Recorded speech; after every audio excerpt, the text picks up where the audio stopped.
Hi guys, and welcome to PJ's Coin Capers. So today we're going to be looking at oil strikes and die fills.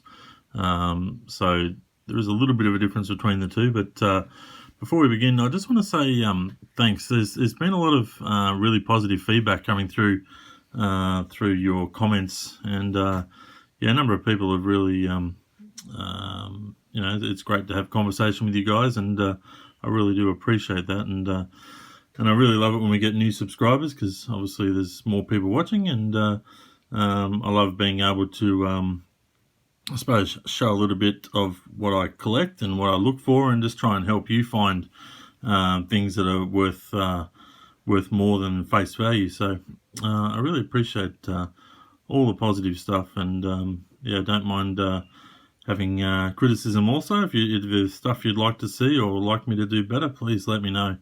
I can certainly try my best, but just wanted to start today by certainly thanking those who do contribute to the channel in other ways as well. So let's get on with this. And there is a difference between a die fill and an oil strike, and one particular area. So the die fill actually affects the actual die. So part of the die may break off or get damaged in the process of minting many coins.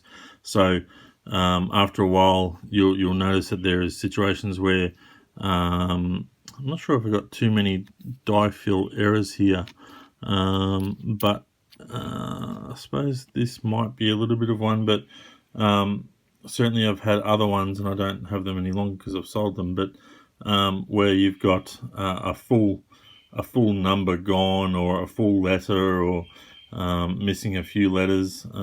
Usually that's because of a die fill error, where the number just doesn't get pressed into the coin.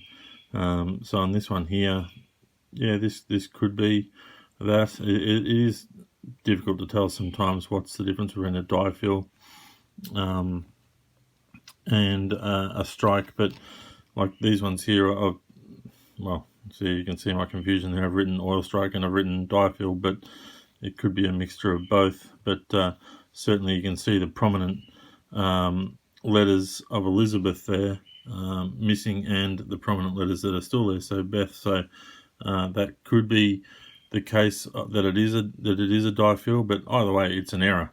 So certainly something to look out for. So.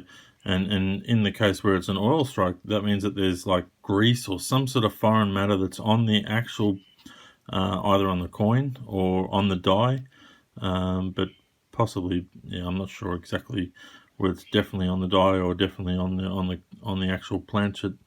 But certainly when the mint is processing these coins, something gets in the way and stops the amount of pressure that's required to form the letters on both sides of the die as it gets punched. So we end up with a coin like this. So you can see that this is a fairly nice error to look at, and a good one to collect. So this is a $2 coin. The other side is showing fairly much full detail. So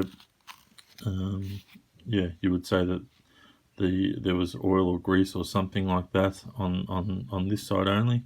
I'll just sort of run you through a few of them as we sort of look through. I'm not sure if this is one I showed on another video. Might have been this one that I found just the other day. I did put this one on a video, but here is another one. You can see there's just nothing to read there. You can just slightly make out that there is a slight impression there of Elizabeth II. It's a bit of wear and tear as well, but obviously this has been in circulation for a while, but certainly to have that kind of detail removed would certainly suggest to me that it is a mint error. So we have a few more to look at, like this one here. There's my guess is it may have been a 6, so 2006. But you can see it's got nothing there at all at the moment. So and even the zero next to it is almost gone. So yeah, once again, I'm not a professional, but you know, it's certainly an error there. So I don't think it's post mint damage. This here, 2005, I think it is.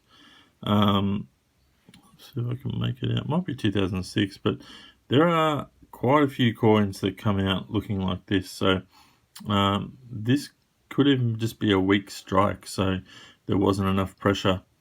The amount of weight applied at the time when the coin was being minted. I have come across a number of New Zealand coins, particularly the 1985. It's the 10 cent and maybe even the 20 cent coins that very light on in their in the minting process. So they certainly didn't have the machine dialed up enough. So yeah, so I just wanted to show you. There's just coins like that. They're just missing detail. So keep an eye out for those. Collect those. Keep those as well, because they're certainly worth more than face value. So anyway, guys, thanks for watching, and I appreciate your feedback. So please feel free to leave me any feedback, or happy to chat, or look forward to bringing you a new video soon. Thanks for watching.